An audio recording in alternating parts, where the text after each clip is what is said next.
Well, welcome back to a new half term together, and it's going to be a half term which is unlike the last half term that we had, which of course was dominated by lockdown, you working at home so well in an effort to try and make sure that you don't fall behind with your studies.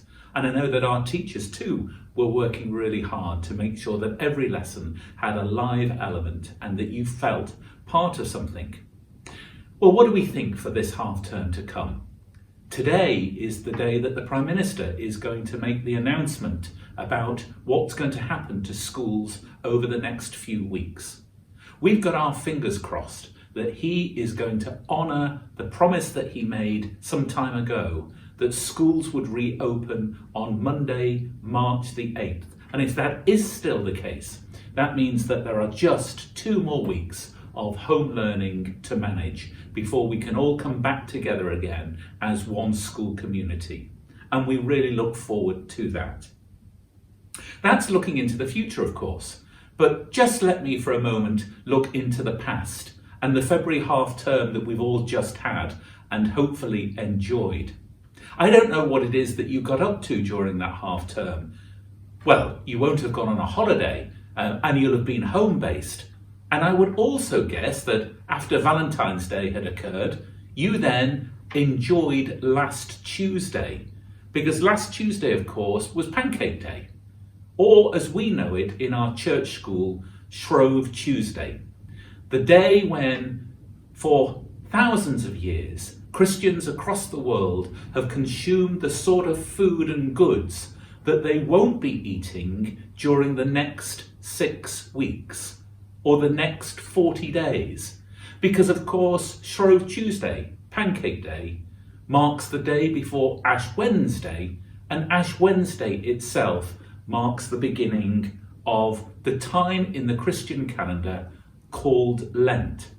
That period of 40 days, not including Sundays, where we move and we prepare ourselves for Holy Week and for Easter Day. And we think of Jesus' sacrifice on the cross to save us all. And so Lent is a period of time when we reflect, when we become closer to God, when we think about Jesus' experience during those 40 days. Those 40 days that he spent in the wilderness. And it was just that, the wilderness. Fasting for 40 days, going out without food for that length of time.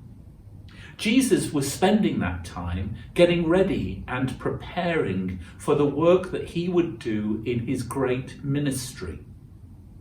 But during those 40 days in the wilderness, Jesus was confronted by the devil. And you will know, I'm sure, from your RE classes or from previous assemblies or from your time at Sunday school, that whilst he was in the wilderness, Jesus was confronted 3 times by the devil, who came to tempt him to say, if you are the Son of God, then why not miraculously turn this stone into bread to satisfy your own hunger? Why not, the devil said, throw yourself off a high building and be caught by the angels if you are indeed godlike? And finally, the devil tempted Jesus by saying, why not do a pact with me and I will allow you to inherit the world? And Jesus was tempted in the same way that we are tempted ourselves by so many things day to day. Jesus resisted that temptation, even though he'd been tempted. Jesus showed the self-discipline to make an important choice, the choice of putting God first. And so as we move into the second week of Lent, let's remember that this is a period of time when Christians make that decision, when they become closer to God by putting God first and by resisting the temptation of those things that we oughtn't to be associated with. And in becoming more connected with God, we can do that in two obvious ways. I suppose the most common way of managing Lent is by showing that you are closer to God and have got self-discipline and avoid temptation by giving something up. And we can all think of things, I'm sure, that we would be better off giving up during these next few days and weeks. Fizzy drinks, chocolate, crisps, we could all keep those in the cupboard.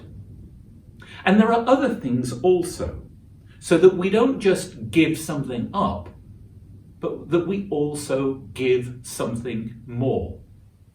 You might, during Lent, want to check, socially distance of course, on a neighbour who you're concerned about. You might want to help your mum or your dad, whoever it is that you live with, a little bit more. You might also want to say something positive to somebody every day in that run-up to Easter. It's just not too late for you to start, even though we are in the second week of Lent. And so this act of worship is that invitation to you to do something more with yourselves, to do something more with the God-given talents and abilities that you all have, each one of you, so that you ensure that during Lent, that God is allowed to shine a light on you. And that's quite tricky to think about, isn't it, during Lent, during this period of lockdown? Because it may well be that you've been feeling a little bit low. You may have been feeling over the last few weeks, stranded there in your house, that actually you're not that much good at anything. Or that you fear that you don't have anything to offer or to give to anybody else. It may well be that you've really not enjoyed having the light shine upon you in your live lessons. How many times will a teacher have told you or the rest of the class to unmute and say something, anything, just to let them know that you're there and that you're ready to contribute? And how many times on the other side of the screen or the microphone have you sat thinking, no, I just don't want to say anything out loud. I don't want to draw attention to myself. And that's a strange way of thinking about things, isn't it? Because it means that actually we are as afraid of the light being shone upon us, as we are of the dark. We all know that we're frightened of the dark. We don't like going down a dark alley for fear of not knowing what it is that might be there lurking.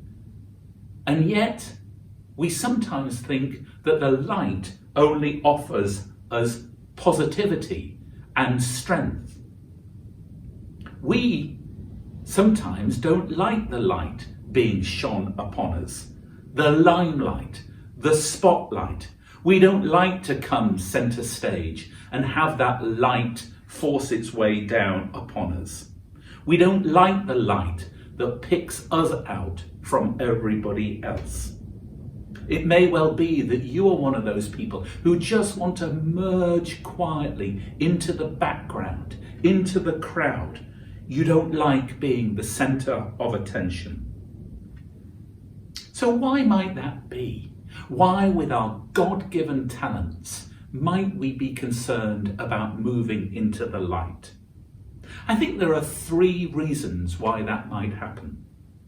And the first of those is that we are uncertain, we're unsure if by saying something or doing something we're correct. We're fearful then of the light spotting us and showing that we've said something or done something wrong. We might be mocked by people in our class. We might fear that a member of staff tells us that we've got it wrong, that we failed in something. And so, far better just to step away from the limelight instead. And secondly, we don't like the limelight because sometimes we know that, well, we're really good at something, but we would prefer others to have the limelight shone upon them. were sort of self-conscious or a little bit embarrassed about others knowing that we're so able. I'll let you into a secret. Sometimes when I arrive at school very early in the morning, at just gone 7 o'clock, I walk past the main hall and somebody is playing the piano beautifully. And I pop in and have a chat with them. And nobody else knows about their skills on the piano because they don't like the spotlight being shone on them. They would prefer it to be on somebody else. And there's a third reason why we don't like the light being shone upon us. And that's because sometimes we're just so modest about the talents and the abilities that we have. We're concerned that by stepping into the limelight, we will be monopolizing it and stopping it from being shone upon somebody else who we think equally merits that attention. Shining a light, though, upon ourselves should never be seen as an example of big-headedness or arrogance. Allowing our brilliance, our uniqueness to come forward to others is not something we should be concerned about. In fact, we should understand that actually by allowing our light to shine, then we make the world lighter. We get rid of the darkness. So I'm going to read to you now something that an American writer wrote about that idea of allowing our light to shine. It's written by somebody called Marianne Williamson, and she wrote, "Our deepest fear is not that we are inadequate. Our deepest fear is that we are powerful beyond measure. It is our light, not our darkness, that most frightens ourselves." We must ask ourselves then, who am I to be brilliant, gorgeous, talented, fabulous?